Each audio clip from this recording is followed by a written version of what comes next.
जय हिंद प्रिय विद्यार्थियों, मैं रविंद्र कुमार आपके अपने इस हिंदी स्टडी मोशन चैनल पर आप सबका हार्दिक स्वागत करता हूं। प्रिय विद्यार्थियों, आज आप हमारे साथ पढ़ने वाले हैं काव्य सौंदर्य के तत्वों के अंतर्गत छंदों के विषय में। जैसा कि आप इससे पहले रस और अलंकार को पढ़ चुके हैं। यदि आपने नहीं देखा उन वीडियो को तो आप प्लेलिस्ट में जाकर उनको देख सकते हैं। तो आइए आज हम पढ़ते हैं छंदों के बारे में। छंद क्या होते हैं इनके बारे में देखेंगे। दोस्तों, ये जो छंद होते हैं ये कैसे हम परिभाषित करें। देखिए, वर्णों मात्राओं की गणना, यति गति आदि जो नियम है, इनसे जो संगठित पद्य रचना होती है वो छंद कहलाती है। फिर से समझिए, वर्ण मात्राओं की गणना, यत मतलब वो जो विराम चिन्ह होते हैं, गत मतलब जो उतार चढ़ाव होता है, इनका कोई नियम होता है ना। इन नियमों से जो संगठित पद्य रचना होती है, जो काव्य होता है, उसी को हम छंद कहते हैं। दोस्तों, छंद के तत्व कौन होते हैं इसके बारे में भी समझ लेते हैं। तो आइए देखते हैं।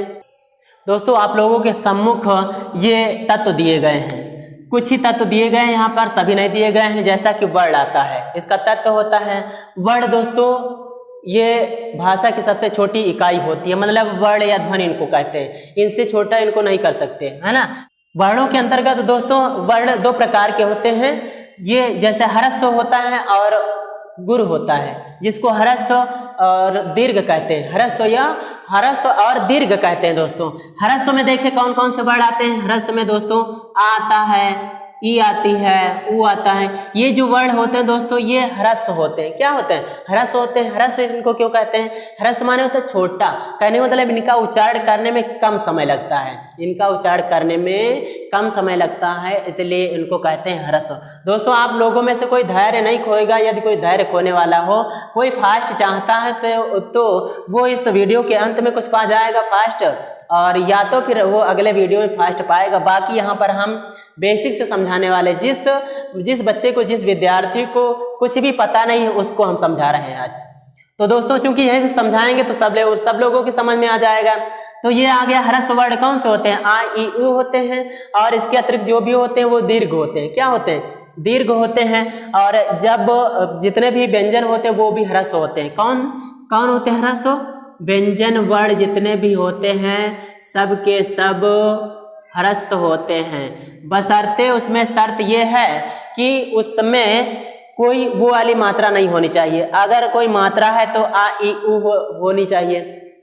आ की दोस्तों कोई मात्रा नहीं होती, आप भी जानते हैं, हम भी जानते हैं। लेकिन कहा जाता है ये जो वर्ण होता है, जैसे हम का लिख लिए का, अब ये स्वयं में तो व्यंजन है, लेकिन यदि हम इसको हटा दे तो इसमें आ हो जाता है। अब आप समझ लिए कि ये आ कहाँ पे हो सकता है। फिर से समझें, कहा गया आ ई उ ये ह्रस्व स्वर होते हैं। व्यंजन वर्ण जितने भी होते हैं ह्रस्व होते हैं। संयुक्ताक्षर की बात मैंने नहीं की है ना दोस्तों। व्यंजन वर्ण जितने भी होते हैं ह्रस्व होते हैं। उनमें यदि छोटा उ की मात्रा है तब भी वे ह्रस्व कहलाएंगे। क्या कहलाएंगे? ह्रस्व कहलाएंगे। जैसे यहाँ पे है छोटा है, फिर भी ये ह्रस्व है। अगर इसमें हम छोटी की मात्रा जोड़ दें फिर भी ह्रस्व है। अगर इसमें छोटे उ की मात्रा जोड़ दें फिर भी ह्रस्व है, क्योंकि इसका उच्चारण करने में कम समय लग रहा है। दोस्तों, आप फिर देखते हैं दीर्घ कौन होते हैं। अब बाकी जितना कुछ बचा, दीर्घ ही तो बचा दोस्तों। आइए देखते हैं दीर्घ देखते हैं। तो ये हम देखेंगे आज दीर्घ के बारे में। ये दोस्तों जो आ के बाद में आ होता है, बड़ा आ, यानी ई के बाद बड़ी ई आती है, ऊ के बाद बड़ा ऊ आता है, ऋण भी आता है, और भी लाइनें हैं, जैसे ए ओ आए औ अन आह। इसकी लाइन बड़ी बहुत लंबी है। आप कम वाले को याद कर ले तो ज्यादा वाला तो यूं ही याद हो जाएगा, लेकिन हम बताने के लिए ले आए, क्योंकि अभी कुछ संदेह वाली चीज है इस बीच में, उसको हम बताना चाहते हैं। दोस्तों, ये आप देख रहे हैं ह्रस्व हो गए, इसके बारे में आपको पता हो गया।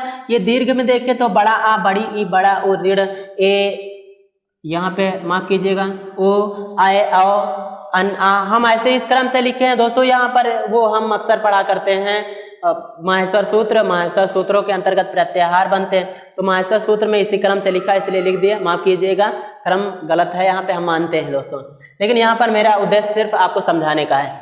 तो ये क्या हुआ, आ ई उ ऋण ए ओ आय औ अन आ, ये दोस्तों क्या होते हैं, ये सभी सबके सब दीर्घ होते हैं। अब ये दीर्घ होंगे तो ये जिस किसी व्यंजन के साथ में जुड़ जाएंगे तो वो भी दीर्घ हो जाएगा। क्या हो जाएगा, दीर्घ हो जाएगा, यानी वो उसको बड़ा कहा जाएगा, है ना दोस्तों।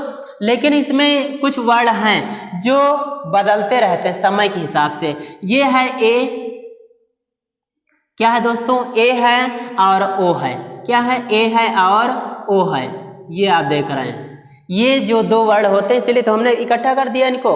ये जो ए और ओ होते हैं ये स्थान के हिसाब से उच्चारण के हिसाब से छोटे बड़े हो जाते हैं। छोटे बड़े क्या, जहां पर हम इनका उच्चारण जल्दी में कर जाते हैं वो तो लय पर आधारित होता है, लय जिस छंद की जैसी है उस हिसाब से पढ़ा जाए, और जब इनका उच्चारण जल्दी में कर दिया जा रहा होता है तब इनको हम लघु मानते हैं। क्या मानते हैं दोस्तों, लघु मानते हैं। और जब इनका उच्चारण इन वर्णों के समान ही समय में किया जाता है तब यही गुरु होते हैं। ये बात स्पष्ट हो गई दोस्तों, फिर से समझ लेते हैं। ये वाले ह्रस्व होते हैं और ये मात्राएं जिसके साथ जुड़ जाती है जिस व्यंजन के साथ में वो भी ह्रस्व। ये दीर्घ होते हैं और ये जो मात्राएं जिस व्यंजन के साथ जुड़ जाती हैं वो दीर्घ कहलाती हैं। ये बात स्पष्ट हो गई। आगे बढ़ते हैं। मात्राएं भाई जैसे ये वर्ण होते हैं वैसे इनकी मात्राएं होती हैं। मात्राएं दो प्रकार की होती हैं, जैसे एक मात्रा का इसमें जैसे इसको एक मात्रा बोलते हैं। क्या बोलते हैं, एक मात्रा बोलते हैं। कहने का मतलब जिस वर्ड का उच्चारण करने में एक मात्रा का समय लगे या सबसे कम लगे उसको एक मात्रा बोलते हैं। क्या बोलते हैं, एक मात्रा कहते हैं। जिन वर्णों के उच्चारण करने में एक के 2 गुना समय लगे। अब एक वाले को देख ले, जैसे आ ई उ सबसे कम समय लग रहा, ये क्या है, ये ह्रस्व हैं, इनका चिन्ह ये होता है ना दोस्तों। लेकिन जब इन्हीं का उच्चारण करने में इनका 2 गुना समय लगे तो इनको गुरु बोलते हैं। ये हो जाएंगे गुरु, ये हो जाएंगे गुरु, ऐसे ही ये भी हो जाएंगे, सब के सब गुरु हो जाएंगे। तो आपको मालूम हो गया एक मात्रा के लिए दोस्तों हम ये वाला चिन्ह खींचते हैं। ये एक मात्रा है, ये क्या है, ये एक मात्रा है। और ये जो ये वाला चिन्ह होता है इसको हम दो मात्राओं वाला कहते हैं। ये 2 मात्राओं का बोध कराता है। ये आप देख रहे हैं इसमें 2 वर्डों का 2 गुना समय लग रहा है इसलिए इनको 2 गुना कहते हैं, यानी 2 मात्राओं वाला। अब आगे बढ़ते हैं दोस्तों, ये समझ में आपके आ गया होगा। आगे बढ़ते हैं वर्णिक वृत्त पे, जो हम फिर से इसके ऊपर लेकर आने वाले दोस्तों। अगला है ये तत्व वर्णिक वृत्त। क्या है, वर्णिक वृत्त है दोस्तों। जब हम वर्णिक वृत्तों में यानी वर्णिक छंदों में हम वर्णों की गणना करते हैं तो उसके लिए 3-3 गण बनाए जाते हैं। क्या बनाए जाते हैं दोस्तों, 3-3 गण बनाए जाते हैं, जिसके तहत हम वहां पर छंदों में उसका मापन करते हैं कि यहाँ पर कौन सा नियम लगा है, यानी यहाँ पर कौन सा गढ़ किया गया, कौन सा गढ़ है। तो दोस्तों हमने क्या कहा, वर्णिक वृत्तों में जो वर्णिक छंद होते हैं वहां पर वर्णों की गणना के लिए, वहां के वर्णों की गणना के लिए हम वर्णिक गण बनाते हैं। क्या बनाते हैं, वर्णिक गण बनाते हैं दोस्तों। ये जो वर्णिक गण होते हैं 8 होते हैं। कितने होते हैं, 8 होते हैं। तो इनकी संख्या कितनी होती है, वर्णिक जो वृत्त होते हैं इनकी संख्या होती है दोस्तों, इसकी संख्या होती है इनके वर्णिक वृत्त में, जो इसको हटा देते हैं दोस्तों, क्योंकि दोस्तों वर्णिक वृत्तों में वर्णों की गणना की ही जाती है। उनकी गणना करने के लिए हम गण बनाते हैं। क्या बनाते हैं, गण बनाते हैं। हर एक गण में 3 वर्ण होते हैं दोस्तों। एक सूत्र है जिसके तहत हम गणों का निर्माण करते हैं। गण 8 होते हैं। फिर से समझिए, वर्णिक वृत्तों यानी वर्णिक छंदों में वर्णों की गणना के लिए, वर्णों को गिनने के लिए हम वर्णिक गणों का निर्माण करते हैं। वर्णिक गण, ये जो गण होते हैं ये 8 होते हैं दोस्तों। ये बनाए जाते हैं एक सूत्र के माध्यम से। किससे बनाए जाते हैं, एक सूत्र के माध्यम से बनाए जाते हैं। तो इनकी संख्या देख लें, ये गण कितने होते हैं, गण होते हैं 8, है ना दोस्तों। अच्छा इसको सही कर लेते जरा, 8 होते हैं गण, और इनके लिए एक सूत्र चलता है। वो सूत्र कौन सा, आइए देखते हैं, जिससे हम गणों का निर्माण करेंगे। सूत्र है दोस्तों, आप देखें इस जगह पर यमाता राज भान सलगा, यमाता राज भान सलगा। अभी कहा गया ये तो हो गया अपना सूत्र।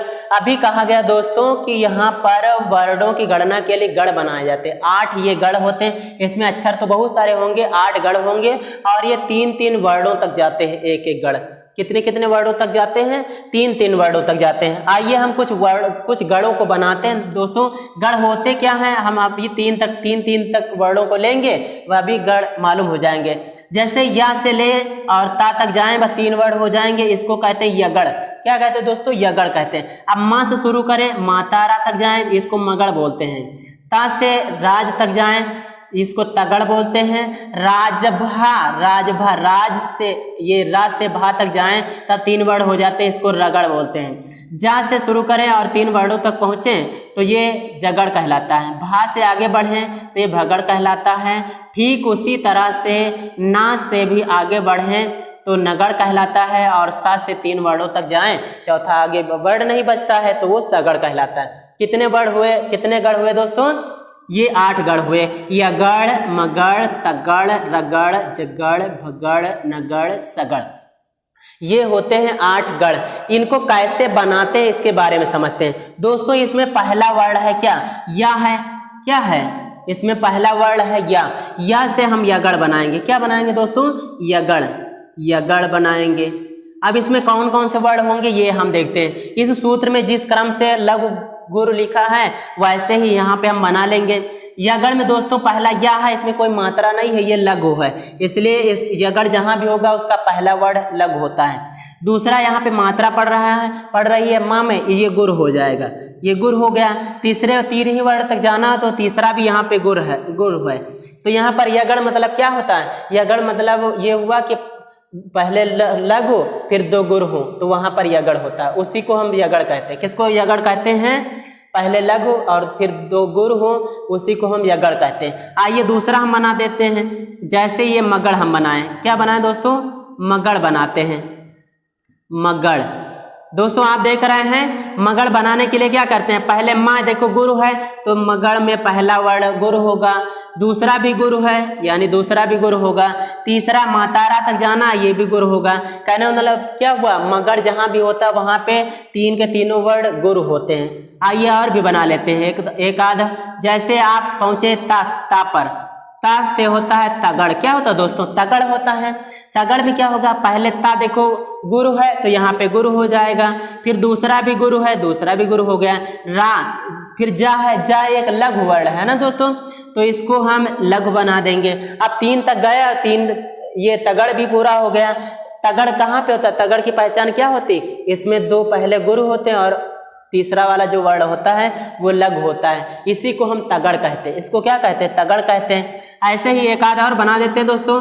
आप देख रहे हैं यहाँ पे ये रगड़ हो जाएगा, 3 वर्णों तक जाएंगे, क्या हो जाएगा? ये रगड़ हो जाएगा। यहाँ पे लिखते हैं रगड़। क्या लिखते हैं? रगड़ लिखते हैं। रगड़ में पहला वाला वर्ण देखो यहाँ पर गुरु है तो ये गुरु हो जाएगा।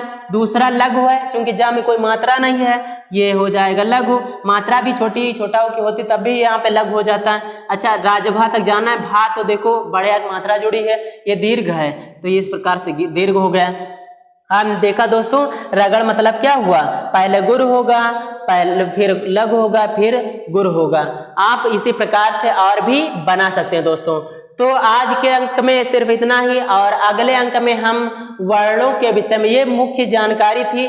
अब ये पूरी नहीं है लेकिन आपके जो जरूरत के लिए ये पर्याप्त है, ये हम मानते हैं। अगर किसी प्रकार की कमी है तो आप पुस्तक इत्यादि से सहायता भी ले सकते हैं। दोस्तों अगले वीडियो में हम आपको बताने वाले हैं यहाँ छंदों के बारे में। तो छंद 2 प्रकार के होते हैं, आपको पता होना चाहिए कौन कौन से? मात्रिक छंद और वर्णिक छंद। और काव्य के हिसाब देखें तो वहाँ पे मुक्तक भी हो जाते हैं, लेकिन यहाँ पे क्या कहेंगे? मात्रिक छंद और वर्णिक छंद। जहाँ पर मात्राओं की गणना की जा रही होगी मात्रिक छंद होंगे, और जहाँ पर वर्णों की गिनती की जा रही होगी वहाँ पे वर्णिक छंद होगा। तो ये सब हम अगले वीडियो में पढ़ेंगे। आइए दोस्तों चलते हैं। जैसा कि आप लोगों को ये समझ में आया होगा, ये मेरी आप लोगों से उम्मीद है। तो दोस्तों चलते हैं। जय हिंद।